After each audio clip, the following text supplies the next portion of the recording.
It's a Sunday, casual, kind of relaxed podcast. We're doing a little something different.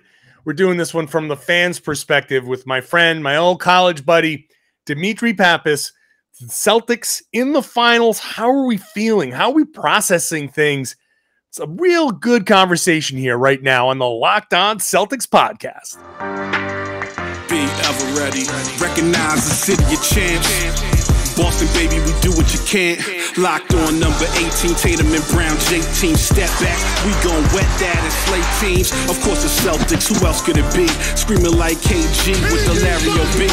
Karalis above average, assessing the team status. Best daily pod, no cap, salary matching. Clutch like Bird the DJ, keep John on replay. Prime time, dapping up the truth on the sideline. Raining J's, how it started, raising banners, how we finished. Locked on Celtics pod, home of the winners. B. Hey, welcome back to the Locked On Celtics podcast. Thank you for making this show part of your daily routine, and daily this time around means Monday through Monday, all 7 days. We're doing 7 days a week just to give you as much Celtics content as possible here on the Locked On Celtics podcast. So subscribe wherever you get your podcasts. It's free. It's available everywhere. The show is on YouTube. Make sure you're watching the show on YouTube. You can see the new hat I bought with the dog chewing a baseball. It's a fun little hat for me. And then, just subscribe wherever you get your shows. I'm John Karalis. I cover the Celtics for Boston Sports Journal. And I've written a book called Boston Celtics All-Time All-Stars. I was also one of the media voters for the 75th Celtics anniversary team. Today, I brought my friend from college, comedy writer, Demetri Pappas. He has written, he's modest on the show, but he's done stuff for like Steve Harvey. He's written for Steve Harvey's show. He's a Hollywood comedy writer. Has a couple of podcasts. Long time, diehard, lifelong Celtics fan. And I thought, you know what? We've talked about the analysis. We've done that, in depth already, and you can get much more of that on Boston Sports Journal if you want to read some more. But this one was more for the Celtics fan. This is just more of a casual conversation of, even going back to my days growing up, in Rhode Island and having been a Celtics fan when I started, and how I have to kind of put all of that aside because now I'm covering the team and I want to do that with no bias, which is, that's just a transition that you have to make. So we'll talk about that. We talk about the old garden where Demetri and I went to basketball games and just where the Celtics are, how we feel about them, and the stress and all of that stuff. It's a good conversation. It's a fun conversation. It's different than what we've done here in the Locked On Celtics podcast, but it's a good solid hour of bonus, good Sunday content, I think. This is good Sunday, relaxed, just chill out, break out the grill, have your barbecue, relax, have a few drinks, get ready for the game, and enjoy this conversation. All right, joining me now, my friend from Emerson College from way, way back in the day, another Greek. We're upping the Greek quotient here on the Locked On Celtics podcast. Demetri Pappas, who is a comedy writer. He is a comedy consultant. I like that, comedy consultant, and host of the How Men Think and real-time crime podcasts. Demetri, man, it's been a while since we've talked, like talk. We've seen each other at the Staples Center and all of that, but we haven't talked in a while. We haven't talked in a while. I live out in LA, so whenever the Celts are out here, I go to the game and we kind of catch up. You're obviously doing really well and you're busy, so we catch up at halftime, right? Yeah. But, I'll pop out for like 10 minutes and yeah. But the problem is, it was always like a Clippers game, and for some reason, the Clippers would run us out of the building. So I think we kind of stopped after that. I think we thought maybe that was the issue. You were the problem.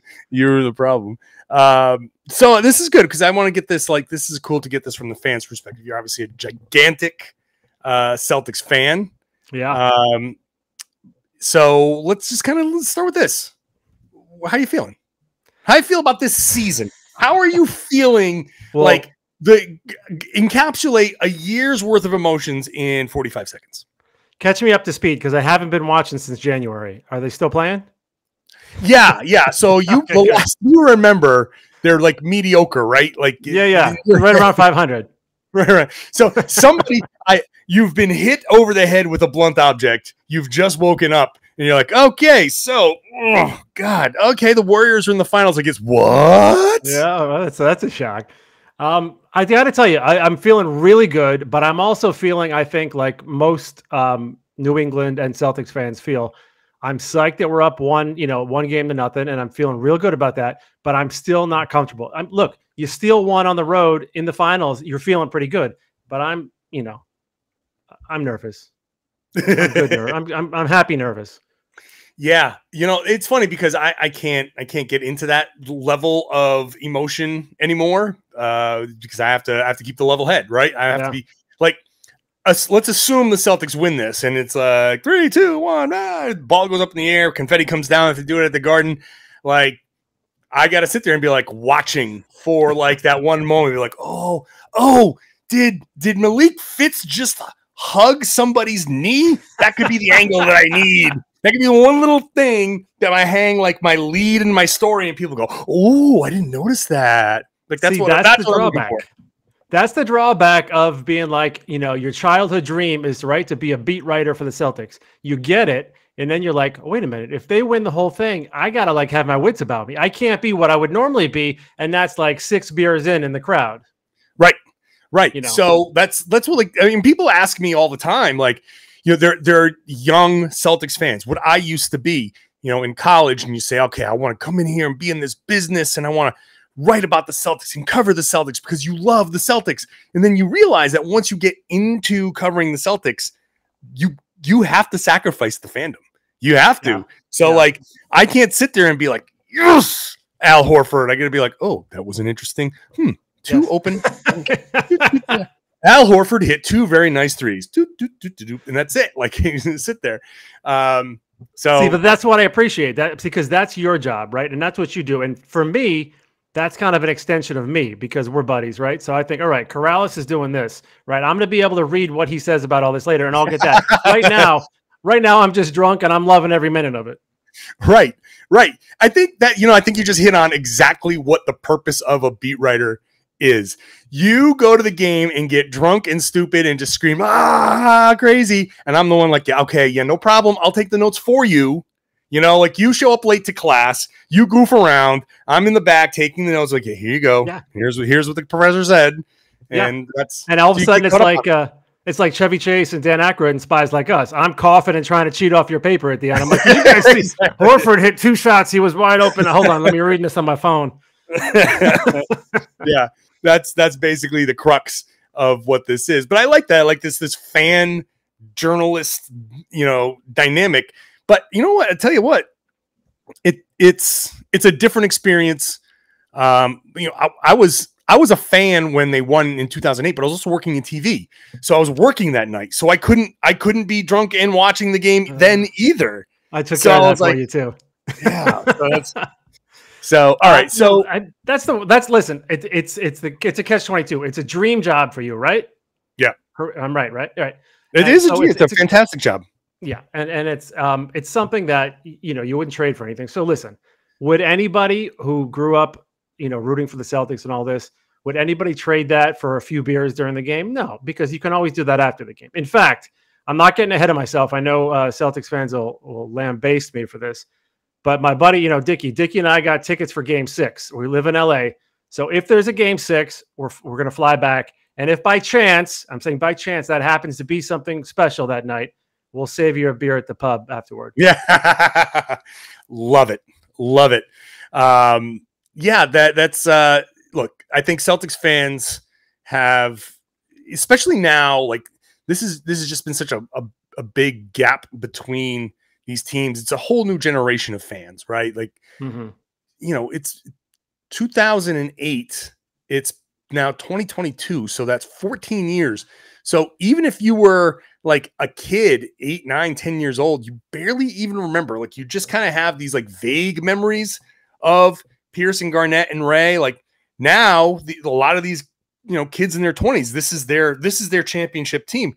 Yeah. And it's taken them by surprise. Like, I don't think anybody knows how to handle this run. I don't think anybody knows exactly, because you don't get what you don't have is the run up to, like, you don't have this runway to be arrogant, right? No. Like a plane taxiing down the runway. You don't have that preseason of like, oh, this team can be special. And then November, December of like, oh yeah, first place, baby. Here we go. And then you get that kind of January, February, March calling all comers to like, okay, who wants a piece? Who wants a piece of this? Like, you're part of the team. Who wants a piece of Boston? Huh? No, nobody wants a piece of Boston, do you? Like, you don't get that full ramp up. Like, this took everybody by surprise. Which is better, because when you have that ramp up, there's always that feeling of crap. Like, we're too comfortable, or I'm expecting this now and it's going to fall apart. Listen, 2008, those guys, we just got Garnett, right? We just got Allen, and everyone's like, oh, this is something. And it was something. But even then, we got to the playoffs. Remember, in Atlanta, a young Al Horford took us to game 7 in the first round. And I'm never going to forget, he turned around. He was yelling at Pierce and stuff like that. And I'm like, oh my God, is this amazing team going to now blow it in the first round to a young Hawks team? So there's that. So I'm glad, in a sense, it's good to not have that vibrato and be like, oh my God, no one's going to beat us. Look at us. We're Boston. But, you know, the second time we had that was when we got Irving, we got Kyrie, we had Hayward and all this, and everybody had the same feeling. It was like, this team's unbeatable. Yep. And we know what happened then. So that kind of cooled everybody off. But now, there was some talk before the season this year, right? And then all of a sudden it was like, well, maybe people expect them to be good. And then it was so bad that it's like, oh, well, now what's happening? But then when it turned around, man, and it turned around, like, it caught on like fire. Like, they were no longer blowing 20-point leads. They were closing them out by 20, 30 points. Yeah. At what point during the season did you start to say, okay, I believe in this? Well, I mean, I was hoping the whole time, but I'd be lying if I just said I didn't get frustrated with all those fourth quarter collapses and being that low under. You know, I'm big into. I'm a diehard Celtics fan, always have been. You know, the day Larry Bird retired, it was raining where I lived, and I took my basketball and I went out and dribbled in the rain. I was like, you know, this stuff hits. And so actually, I don't think if I ever told anybody this, but I actually chose Emerson College because it was in Boston. Oh, wow. So I could go see the Celtics. That's amazing. So I think it's probably, you know, I buy into the guys that I really appreciate. And I remember, you know, there was a difference. You know, you look for any athletic glimpse, right? So you look for the little moves at the trade deadline means they're trying something. And I was optimistic. And then you start to hear the players kind of talking. You hear the things that Jaylen Brown said, right? He was like, so what do you say? Something's about to happen, or something. The energy is about to shift. The energy is about to shift. And I was like, God, please, because I had nothing at that point. So it was right around that time, and they started playing well, and I noticed a difference in the play. Right, they were no longer getting stagnant in the fourth. And the first couple games when they closed it out strong, I was like, we could have something here. It was always hard to believe for me, because, you know, when you follow this so closely, I mean, it's the same guys. It's the same everything. It's just the day in, day out. And, you know, a lot of us writers sit there in the media room kind of like talking about, geez, what is it with these guys? I remember having extended conversations with 6-7 media members. We're like, they need this, they need that. They're never going to get this. They're never going to get that. And then one time I was in the bathroom and Scal walks in the middle of this whole turnaround. He walks into the bathroom or into the stall? Into the stall. So we're standing next to each other. Okay, cool. In the men's room, and Scal just looks at me and goes, "Who the hell are these guys?" Like, you know, like they had just gone on a run. Like they were on that, like in the midst of that run. It was February, and they were turning things around. Where he's like, "Who the hell are these guys?" Like no one understood. No one knew what the hell to make of any of this, because it was all just the same dudes, and now they're just not screwing up. So, I mean, Speaking of Scal, yeah, I want an apology from Scal. I bumped into him a few years back in a farmer's market out here in LA, and I went up to him and I said, "Hey, I just want to tell you, man, I'm a big fan. You know, I'm a big fan of the Celtics. You know, that press conference he gave after they won in 08. I was like, I'm a big fan of the Celtics. He's like, what? He's like, not the Bulls or the Warriors or. And I was like, no, sorry, man. He's like, okay, now. But then he went back and he started doing, you know, working for the C's, and now he's diehard C's again. So I was right, and I want an apology. We'll forward this on to him. Thank you. So even with this whole turnaround, this whole thing, did you ever, in the middle of this Milwaukee series, in the middle of the Miami series, did you still have that feeling of dread of like, okay, here's where it turns back into a pumpkin. All right, thank you for like, did you expect like that final kind of like sweeping of the rug from under you and be like, ha, gotcha, we still suck? Do you want me to lie to you, or you want to tell you the truth? No, that feeling never, until that clock ticks down in the final game, that feeling never goes away. My kids are like, Dad, what's wrong? I'm like, pick them up for school. Like, what's wrong? I was like, oh, the Celtics play tonight. I'm just a little nervous. You know, it was the Milwaukee series, losing game 1, you know, at home, it's straight up diarrhea for the rest of the series. I can tell you. But no, I'm listen, and even in 08, I was there and I watched, and you know, the best thing that could have happened for my personal well-being was for that game to be a blowout, because I could not have taken a wire to wire in that, because I was anticipating the worst. Oh yeah.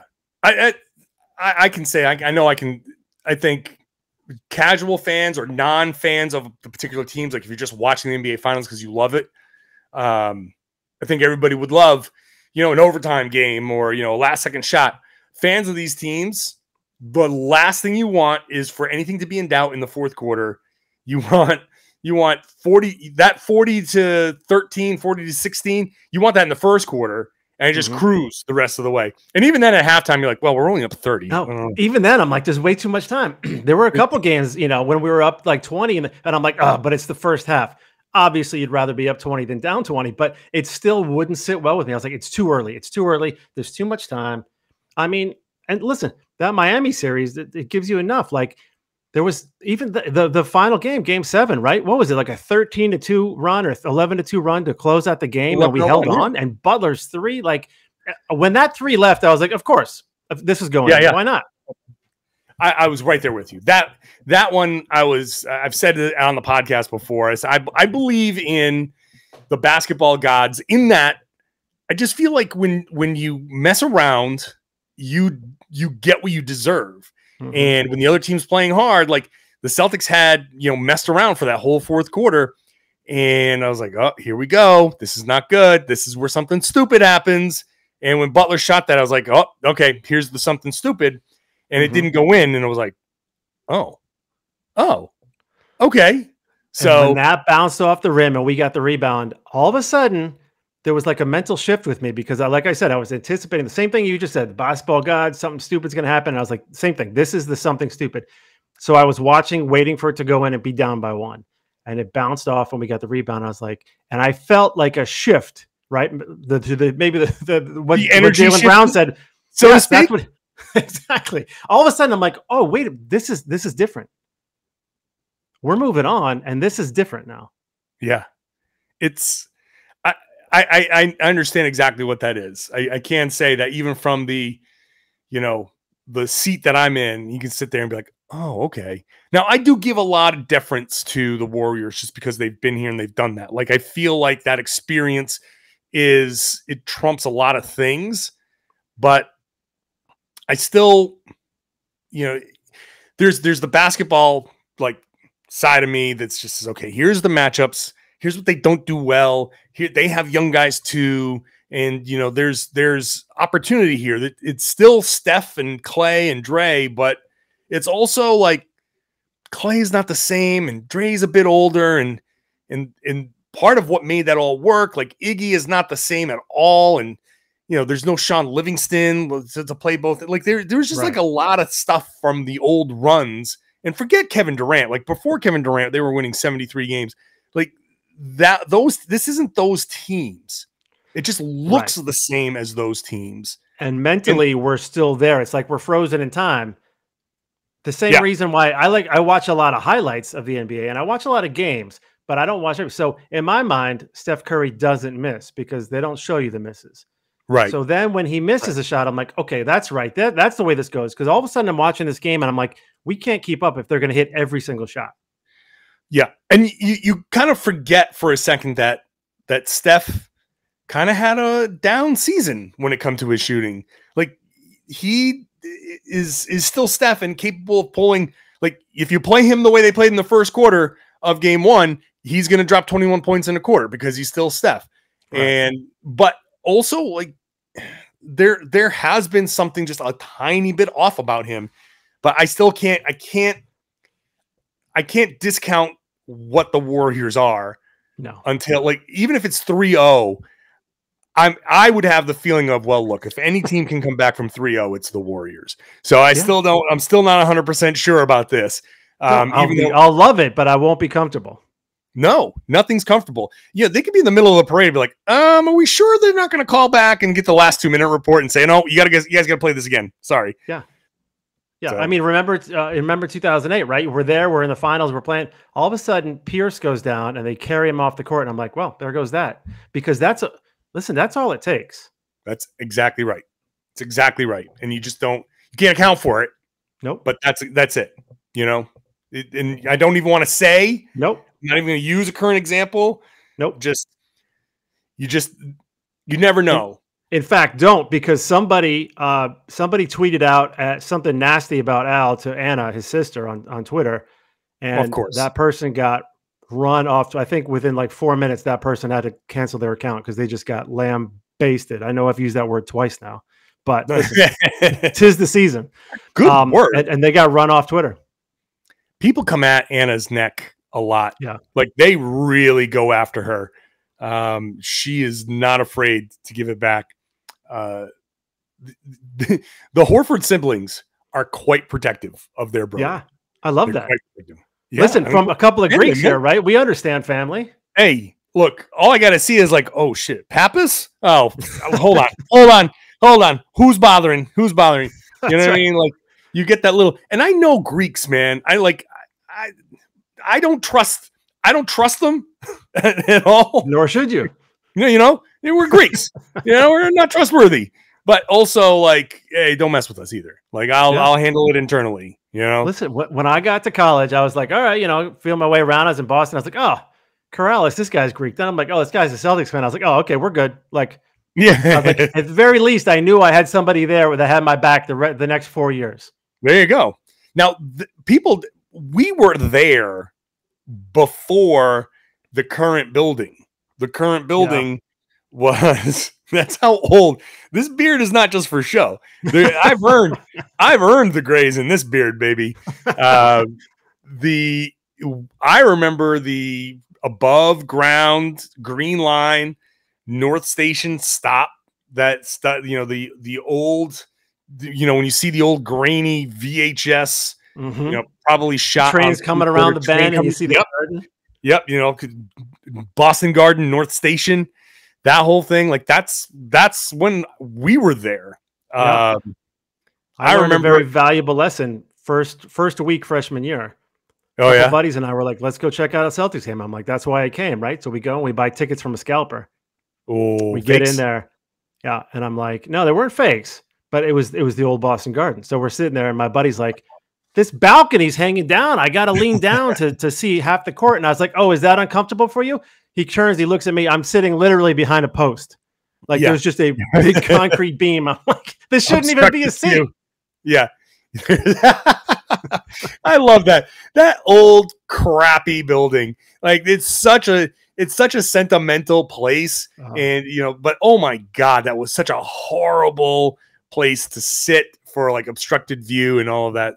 But also the most wonderful place in the world. I went there and I saw Shaq in his rookie year, his second year. That dude, I was like, oh my God, that dude was nuts. Yeah. My favorite thing. No, go ahead. No, go ahead.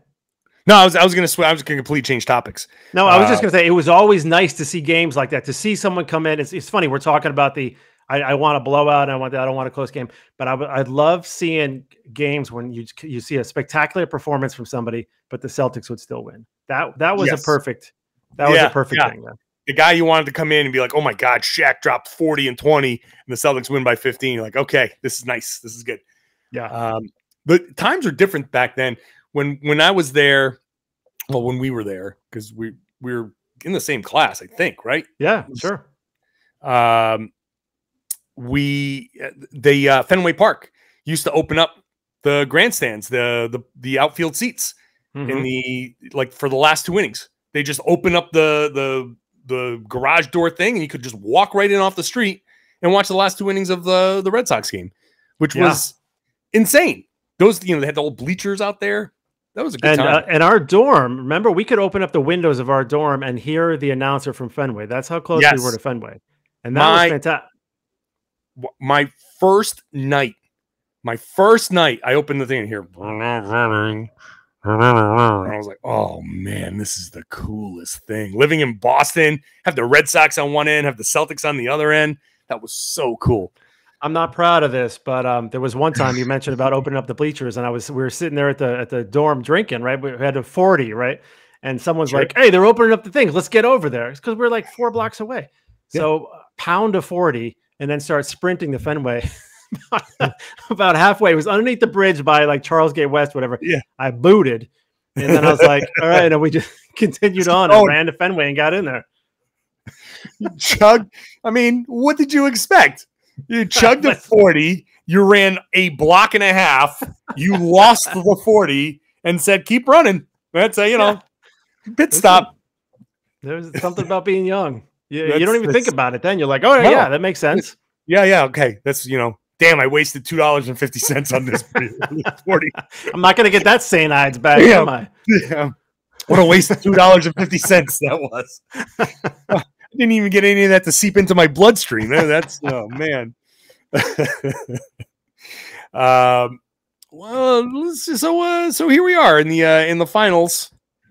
What's it like being a Celtics fan living so far away from Boston? It's not ideal because I miss out on a lot of fun stuff. I miss being like, I was in a bar right outside I think it was the Fleet Center at the time. But when the Celts came back with against the Nets, that 26-point fourth quarter comeback, obviously they ended up losing. But when they came back and won that, I was in a bar there, and I will never forget that. That was such a great experience. Just being there with everybody that was there for the same reason. It had green streaming through their veins, right? Out here, it's obviously a little different because everyone's, I'll call it what it is. Everyone's mostly a Laker fan, and they're, nonsense Laker fans, right? Because, there's a couple diehards that know what they're talking about. The rest is just like, just for show. It's the people that leave early when they lose, the people that forget about things, the people that just talk shit just to talk crap, Yeah. And in fact, I think I sent you a picture for back when you were doing Red's Army back in 2008. The store in the airport here had Celtics gear. And I was like, you will never find during the finals. And I was like, you will never find a Celtics or a store in like Logan Airport selling Laker gear. No, absolutely not. Oh my God. That place would be torched. Yeah. It would be torched by the TSA. Yeah. And, I don't like to give the Lakers any credit or not credit. I don't like to give them any like extra airtime because they fish for it anyway. Like with the hiring of Darvin Ham on the day that the Celtics could have advanced. But this is the stuff I get a kick out of. You go to like ESPN, you click on the NBA page, the headline: Celtics are 3 wins away from their 18th title, and Lakers fans are sweating. Like, granted, ESPN has to talk about LeBron or about the Lakers, but that's the headline that they have. Oh my God! I mean, look, I can be as impartial as I want to be, like, but there's something genetically that's always going to make me say, well, good that the Lakers fans are suffering. Like Laker fans and Sixers fans. I can't.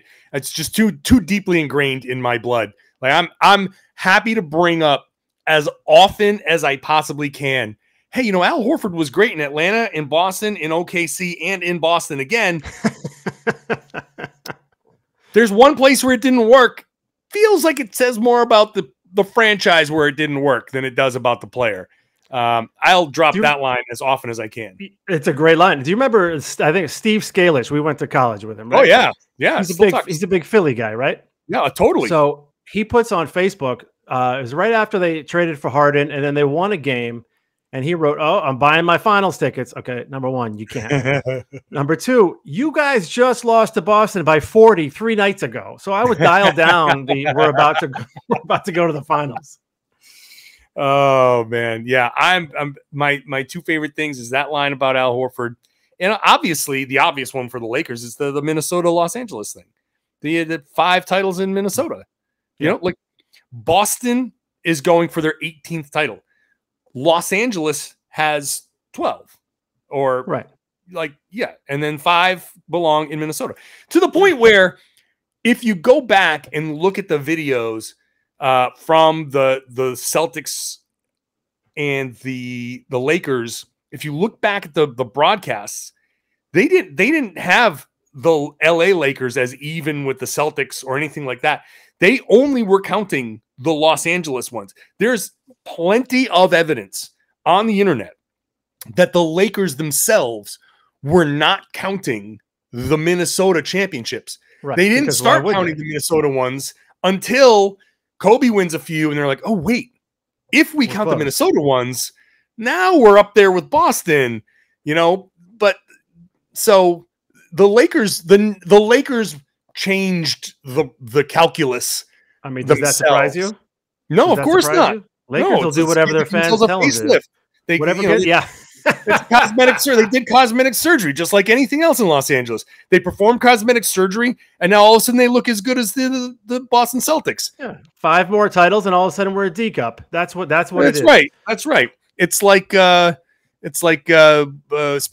with the old nose. The old nose. Exactly. That was what the Lakers used to be, and now she's got the good nose. That after that surgery.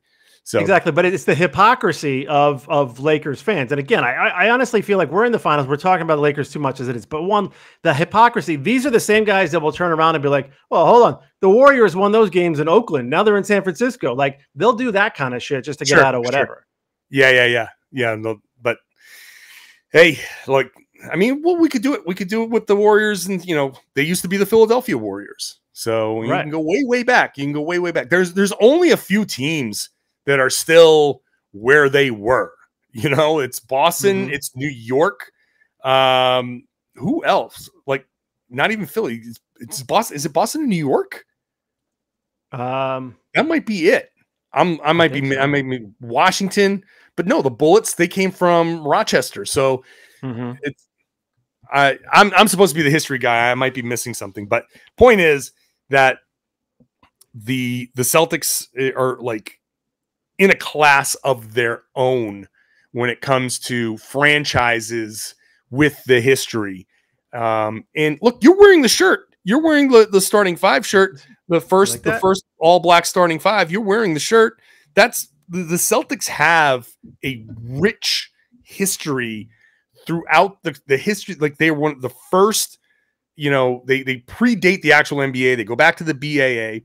You've got the weird trades, the Red Auerbach stuff. You've got history making in, first black player drafted, the first all black starting 5, the first black head coach. They innovative, the running gun up and down style that's been kind of pervasive today. The Warriors use was Reds, and then went to Tommies, and then, became like the Celtics are one of the standards of the NBA. We talk about pillars. We talk about Jayson Tatum and Jaylen Brown as pillars of this franchise. Well, this franchise is one of the pillars of the NBA. Like, that's just undeniable. So, yeah. You know what the best thing about this t-shirt is? Because on the front, I don't know if any of the people listening have seen this, it's just got the numbers, right? Yeah. So everyone's like, oh, that's a cool shirt. What is that? Lottery numbers? Yeah. Did you win? Funny. And then I'm like, no, this is the starting lineup of the first all black, starting lineup in the NBA. And everyone's like, oh, that's so cool, because that's all it is numbers in the front. It's a black t-shirt, right? And then they're like, oh, what team was that? And then I turn around, I get to show them. Yeah. And it's got the names and the Celtics logo on the back. And you got it. When I turn back around, man, I turn around quick, because there's nothing like seeing their face when they find out it's the Celtics, and everything they thought they knew, everything they thought, all that nonsense about the Celtics being a racist team and all this kind of stuff, all that nonsense is right there on their face, and they're flabbergasted. Yeah. Yeah. It's, people don't want to do their homework. I know it gets swept up in the whole Boston thing, and Boston has its own history, and that's not something we're going to talk about now. That's a whole different discussion. But the franchise, the Celtics, is different. It's a different, just completely different. And now here they are, 3 games away from their 18th title that no one saw coming. I mean, look, I remember having a conversation with one of the Celtics executives just walking down the hallway, talking about what moves need to be made and this and that. And I remember distinctly being told, well, look, this team's not going to win a title, so we've got to think about this and we got to think about that. And it just seems such a matter of fact, normal thing to say that no one would have disputed. Like, I never looked at him and said, no, like, no, at that point, because that we were talking about that in like December or early January. And so no one saw this coming. Once things flipped and we get to, February and March, you're like, okay, this could be something better than we expected. Still, like, this was super optimistic. So I don't even know what that does for a fan reaction. Like right. I think when, if they win this thing, I think there's just going to be a whole lot of like, that face that Tom Brady made after he won the Super Bowl that first time, both hands on the side of his head, like, oh my God. I think that's going to be the collective Boston reaction. Like, oh my God, they actually did it. Probably. And, the turnaround, you asked me before when I started to feel, and it just dawned on me, it was because you can't get too comfortable. It was when Smart fed Tatum it was a game 1 against the Nets for that buzzer beater layup. Oh, and I was like, that's nice. Something that they haven't been doing. A year ago, this was a fadeaway 3 to try and win the game. Yeah. They attacked the hoop, smart play by Smart, but it's like, and Tatum finished it. And I was like, there's a different poise here. And they're looking at this differently. And, as you said, we're 3 games away from winning. It's a long way to go, but I feel optimistically good. I know anything can happen, but who wouldn't feel good right now? Right now, I'm the guy that follows the Celtics all year round. I'll read anything, right? And I'll read the rumors. I'll click on the rumors. So right now there's stuff that pops up on social media, and it's like a move the Celtics need to make in the offseason, a trade that's being rumored. And now I have the comfort of just clicking off those things. I'm like, I'll read that in another 2 weeks because it doesn't matter right now. Yeah, it's wild. It's wild to me when I think about, because when I think about where we are in the actual calendar, that this is June 4th that we're recording this on, that my dad's birthday is June 5th, and I have to call him from San Francisco and be like, hey, Dad, sorry, I'm working. I've never had to work, a game like this on my dad's birthday. No, and listen, it's, and he's a proud Greek father. He's going to be thrilled that you're there. Oh, yeah. He had to call him from there. It's the same. I had the same thing. I had the feeling when somebody said, probably Anna Horford, actually, she said Al has never still been in it on his birthday, which was which was Friday, which was yesterday. Yesterday. Right? Never still been playing on his birthday. So even that, like, I wrote that column on Boston Sports Journal, like a month ago or a couple months ago, where I in my kind of like glowing Al Horford column, this guy is so important. Like, the one thing that I was saying, like, if this guy deserves any one thing, it's to have a birthday while in a locker room, coming fresh off of practice, and like his teammates are singing him happy birthday. He literally has never had that, not in college, not in nothing. Like, he's never had that moment. And like, this is an amazing, you think about having just that special moment. I'll share, like, today, Saturday, I was in the Chase Center because they're holding all of their practices now in the arena. Like, when the Celtics aren't going to use their practice facility for a practice, their practice is going to be in the arena because of the NBA Finals, and you have to accommodate everybody. So I'm sitting there at the Chase Center and I'm writing, and the the practice is going on behind me in the closed thing. And then I hear them come in after practice, and I see them all walk out, and you don't get to see this often, but I just saw a bunch of guys still in their practice gear walking through the back concrete, nondescript. They're just carrying their bags. And I was like, this is just a basketball team. This is just like a basketball team that I played on, you played on, that everybody who's played on a basketball team that's just gone from a practice to get on the bus or a van and to go back to take a shower because you know, whatever. Like for the first, I just saw these guys. I'm like, this is just 15 dudes. It's that Hoosiers moment. They show up, you know, and all of a sudden they're like, he measures the hoop and the distance. He's like, everything's the same, guys. This is what you do. It's no different. It's just wild to see these guys and you're like, okay, they are better at this sport than 99.9% of all of humanity. And they're getting paid, you know, 7-8 figures to play said game. But in that moment, it's just 15 dudes coming off of you know, just the practice, and it's like, all right, we just got to go to the bus. And it just felt very relatable, very human. It stripped away all of the hoopla of the finals. It was kind of wild for it to happen in the finals. Yeah. So when I sit there and I say, you know, Al Horford had that moment, like that's it. Seeing that with those guys, like that really hits home for me. Like, good for him. Good for him to have that. And he came prepared. I mean, that performance in game one was phenomenal. It was awesome. Awesome. And you love to see a guy embracing it with that. And I think we're in agreement here. We can admit this. Tatum was clearly nervous on that final stage. You know, he kind of airballed the 1-3. He missed the 2 free throws. And I was like, okay, let's get these butterflies out fast. Yeah. But I'll tell you what, he never really got a shooting touch. He hit 2 threes after a whistle in the fourth quarter. And I was like, okay, maybe he's starting to feel it now, but they didn't count. They were just like timeouts and stuff. But I was like, okay, but he adjusted. You know, he did, which is huge because a lot of people don't give him credit for this. He did what he needs to do when he was missing the shots. Yeah, no, he played very, very well.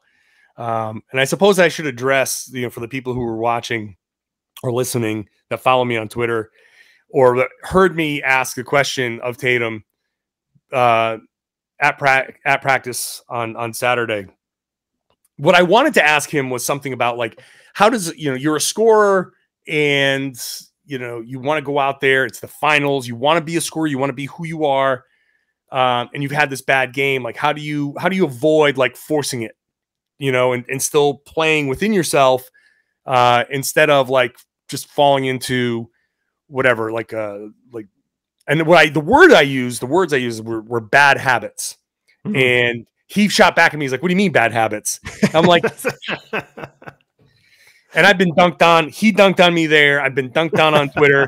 I didn't mean it to say like, I think he's going to fall back into bad habits or that he did fall back into bad habits. I thought he had a good game. He had a good game that he shot poorly, but he got to the paint. The 13 assists were awesome.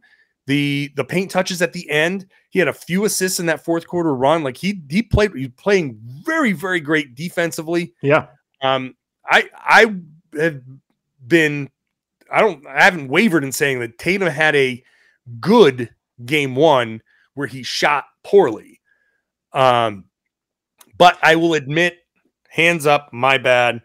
I asked the question poorly. That's my missed shot. Hold on. You asked the question poorly because it sends up, you know, a little bit of arches his back a little bit, right? But it's not a bad question. I'm sure he understands it.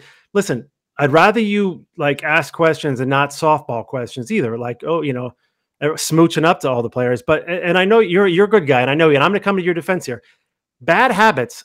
Everybody has bad habits. Okay. You didn't say that something that you always do, right? Everybody has bad habits. And when what you were describing is a bad habit that NBA players across the board have.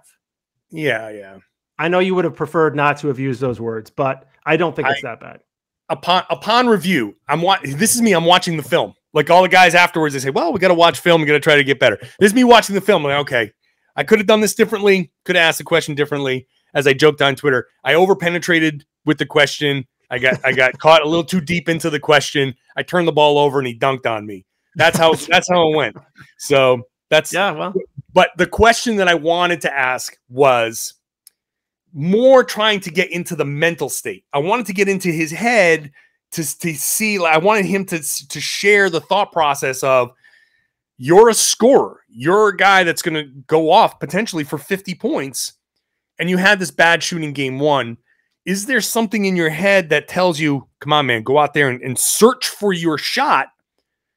And how do you avoid like overstepping that and staying within the type of game that you played, you know, still trying to, but still obviously trying to find your shot. Like I just kind of wanted to get into something like that. I think he did kind of still answer the question. And you know what? I would rather have him shoot back at me. I'd rather have him even, and he was fine about it. Like he asked the question. I never take any offense by that. I had Patrick Beverley like really get on my case like a couple years ago. That was a fun one. But but I'd rather have a player come back and be like, well, what do you mean by that? Even if he was like, no, I think you're wrong on that. Like, I'd rather have that than have some canned, well, just trying to be aggressive, just trying to, you know, just got to watch that film, come back tomorrow. Like, they all say it. Every player literally says that. Like, give me something. I ask my questions. I try to give like one of my favorite techniques is to take away the canned question, the canned answer in the question. So, like, I know you guys are going to go watch film tomorrow. I know you're going to be looking at this, but blah, blah, blah. So hopefully they don't just rely, well, oh, we're going to watch. Like, I'm trying to take away that canned answer. I love question. That. And in fact, you know, I got to tell you, I talked about Dickie earlier, our buddy from college. He texted me, I said, I'm going on Karalis' podcast. He goes, tell him he's killing it. And it's the truth. It's because, listen, and you know, like I said, you're my boy, right? And everybody knows this. We went to college together, but I'm being honest here because I don't sugarcoat anything for anybody. You're doing a fantastic job. And what we said before, you deep down, you're still this diehard Celtics kid inside, right? And you're sitting here asking Jayson Tatum questions, and you got to keep that kid inside, and you got to ask the professional questions, and you're doing a great job at it. But the thing is, the reason I say you're doing a great job is because there's all those canned answers. I watch all the highlights. I watch, you know, Sports Center. I read all about every team, right? And it's like, the last thing I want to do is hear another question and answer that's like, oh, I'm going to watch the film and make adjustments. No, I want to know what, especially when you're this invested, I want to know what he's thinking. He knows he didn't shoot well. He knows, but he also knows that he played well for that, right? So let's have those conversations. And I don't want to hear from it. Nobody's going to, no sports guy is going to throw anybody off or get in his head. He's fine. And he's going to come back. And you texted me and you had a great point. You're like, you know what? I don't care what Draymond says, right? He's like, oh, I like our odds. You know, if those guys are going to shoot that much. No, because like you said, come out in game 2, one of those guys hits an early 3. They're adjusting, and that's going to lead, you know, it's going to take the attention away from Tatum, and Tatum is going to have one of those 40, 50-point games. That's the whole thing about game 2. If it goes one of two ways, they either say, you know what, we're good. We think that the 120 points was a fluke.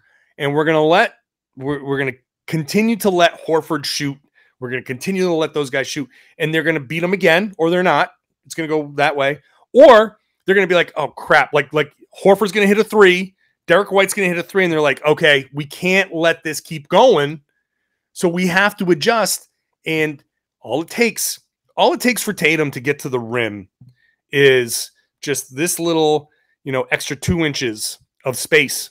And if Draymond has to slide over this way to make sure that he gets to Al Horford, then boom. That's the difference between a swipe and a steal, or a slide over and a potentially a charge, and Tatum getting all the way to the rim. The only thing I want for Tatum is to get all the way to the rim and stop with the hunting the fouls. Yeah. The throwing the arms up. I'm not a fan of that. But that's the difference between Miami and Golden State. Those guys crashed in. You know, how many balls did we have stripped? How many spin dribbles did we lose? Like it was actually quite disturbing at a certain point.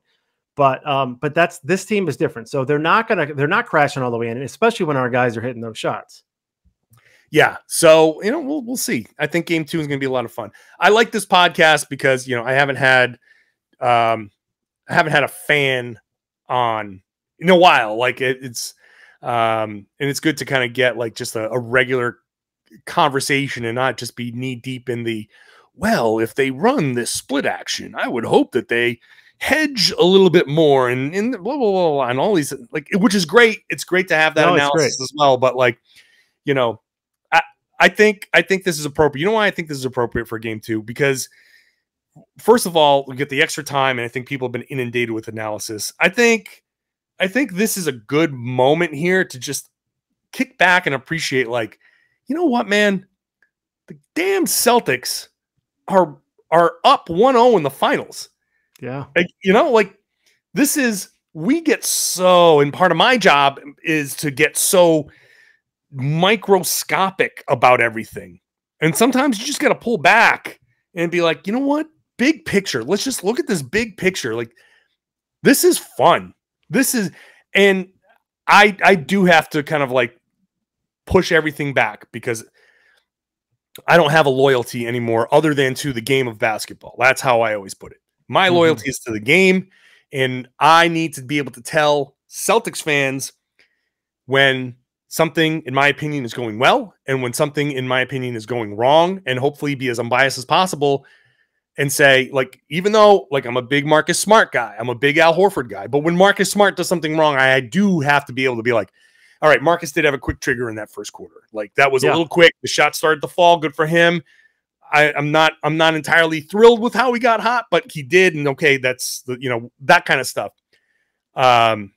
But you need to be that guy. Listen, this is the time. Everyone's excited, right? All Celtics fans are excited, but we know how it is in Boston. We know how people get excited. Everyone's got a jar of Kool-Aid right there, right? And you got to not drink it all the time. You can't be like, oh, that was a foul. Like, you got to stay even keeled. You can't survive watching this and thinking completely one-sided because it'll destroy you the other way. Yeah. So you gotta look at stuff like that. And I want to give, this is not a basketball analysis, but I want to give my opinion on Derrick White.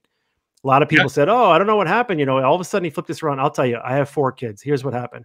The last few months, he moved. His wife was pregnant. He went through all these changes. She was pregnant. He had her at home. He was thinking about it. He was wondering, I hope this is a healthy pregnancy. He had all that weighing on him. Now you're seeing Derrick White, the father. He's got a son at home. He's feeling so good. He's feeling so proud. And he's going out there and he's doing that stress that he was carrying around that he didn't talk about. That's gone right now. Now he's playing with pride.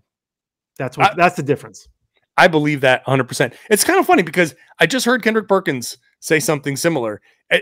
I'm not a dad, so I don't have that kind of perspective.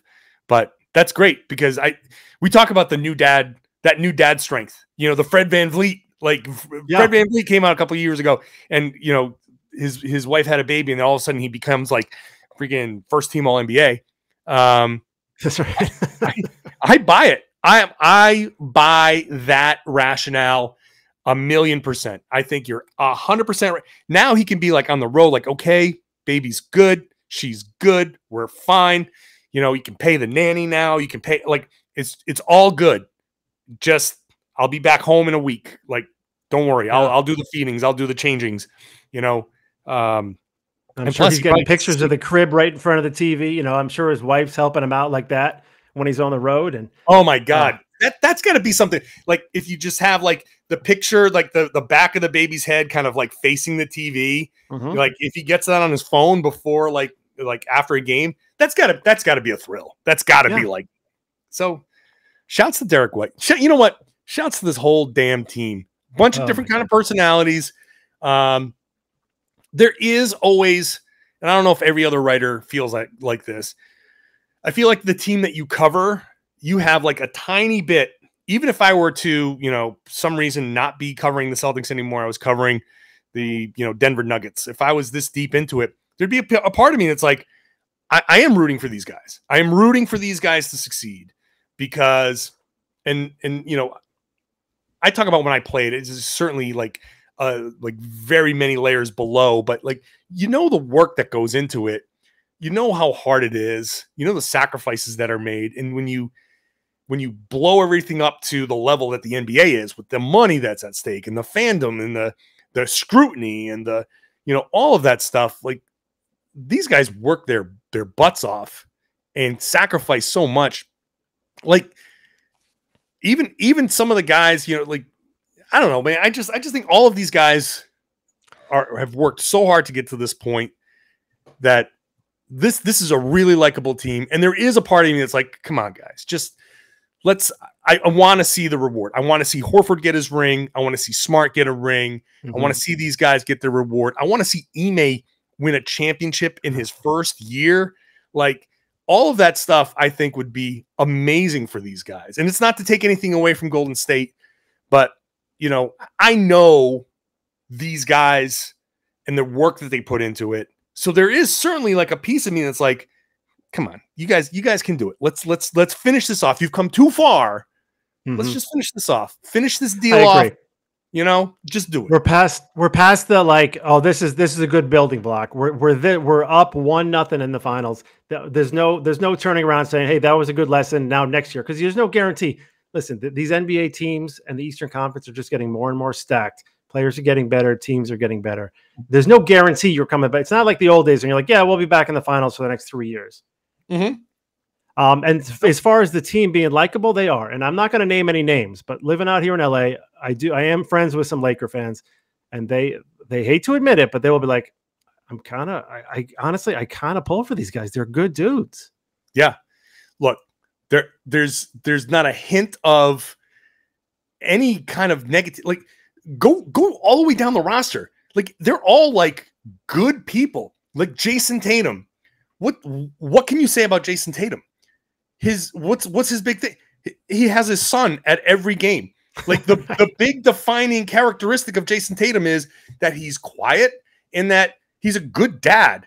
You know, like that's your leader, the good dad. Like, Jaylen Brown is, you know, very socially conscious and trying to actually do things to change the world at the child level, at the school level. You know, Horford, like, smart. All of these guys are doing amazing work off the court. They're all really nice people. There's not a single guy on this team that's a dick. Like, they're all like good, hardworking, decent people that you could be proud of. You know, like, if I did have a daughter and any of these guys were like, these are all guys, I'd be like, yeah, okay, this is cool. That's your boyfriend. That's awesome. That's cool. Like, these are all like good people.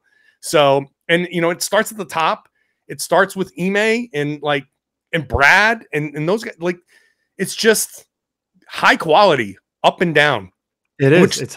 They're good dudes, and it's like, even, you know, when Derrick White missed it, people like, he's missing a playoff game. It's like, yeah, because his son's being born. They worked out, as you know, it came out later. They worked it out as best they could. But listen, the baby had other plans, but the team was fine with it, and they're like, no, that's who we are, and it's still, and it was fine.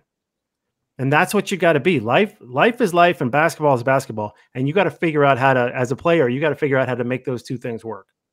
And they are. All right. Well, I think this has been fun. And hopefully for a Sunday podcast heading into Game 2, people enjoyed a little something different, but a little something fun here. Demetri Pappas, again, tell people, like, take this moment to plug any and all things that you may want to plug. I mean, a lot of the work I do is kind of under the radar. I write for a lot of celebrities, comedy, and I consult, and I help people feel more comfortable being funny. I write scripts and stuff like that in different TV shows. But really, the only thing I'll plug is, listen, I have a lot of fun on my Instagram. It's just for fun. It's stuff that I observe out there and stories and stuff like that. So that's at Demetri Pappas, which is DemetriPappas. It's also the same on Twitter, but that's, you know, and obviously the podcast Real Time Crime on iHeartRadio and How Men Think. But Real Time Crime is the main gig right now. So it's cool. And, you know, I want to tell you before, one funny story that happened today. Jaylen Brown, you were talking about how he's trying to change the world. I got a text earlier today, and it was from a friend of ours, but it's my wife's friend originally, and her husband's a Warriors fan. But I got a text, and I looked at it, and it was just a heart, and I was like, that's weird. What the hell happened? And then so I just write, what I do? And she goes, you didn't do anything. Jaylen Brown did. And then I looked, and it finally came through. She sent a screenshot, but it hadn't come through yet. It was just a red heart. And I was like, that's super uncomfortable. But it turns out she sent a picture of Jaylen Brown. And he had the Brittany Griner t-shirt on. And the Brittany Griner t-shirt. Yeah. Yeah. And so it was a funny story, but I'm like, yeah. And that's the thing. They're not Celtics fans, but she saw that. And it was like, oh yeah, guys like that, they're doing, not only are they playing ball well, they're doing the right things. And that's pretty cool. Yeah. It's a lot of fun, man. It's a lot of fun. It's a good group to be around, even though some of the conversations were contentious earlier in the season. You know, we're trying to do our jobs. I know some of them don't like the fact that we're, that we have these jobs, but it's all love from my end. Like, hey, it is what it is. Demetri, loved having you on, man. Appreciate It's been fun. Thank you. Hey, thanks again to Demetri. I hope you enjoyed that conversation. It was something a little different, like I said before, but I really wanted to enjoy this. It's a good Sunday. I think it's a good Sunday conversation. So I hope you enjoyed this. Before I go, and I hate to do this on a sad note, but I have to, because we're doing this for the fans, right?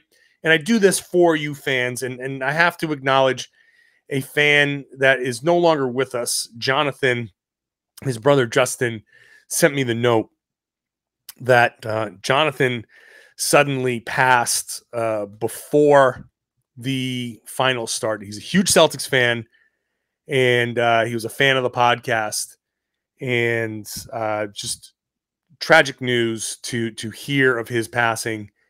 And so I just want to give the family, Justin, as you grieve, Jonathan, my thoughts, and hopefully you get to watch this game,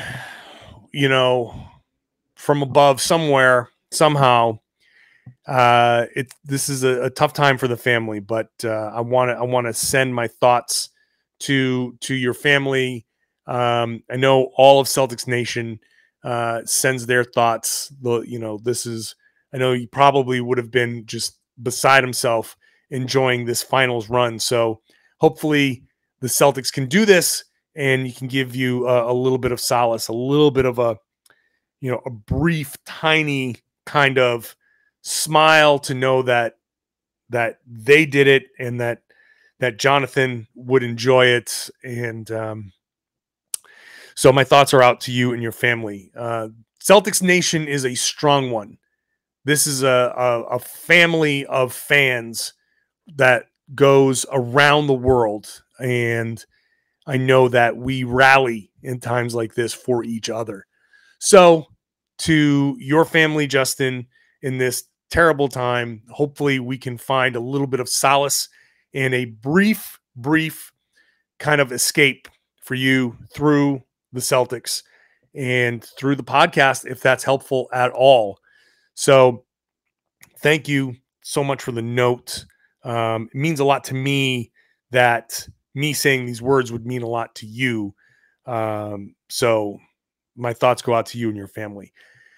Thank you, everybody, for listening to the podcast. Appreciate you being with me for the ride. This has been a great ride.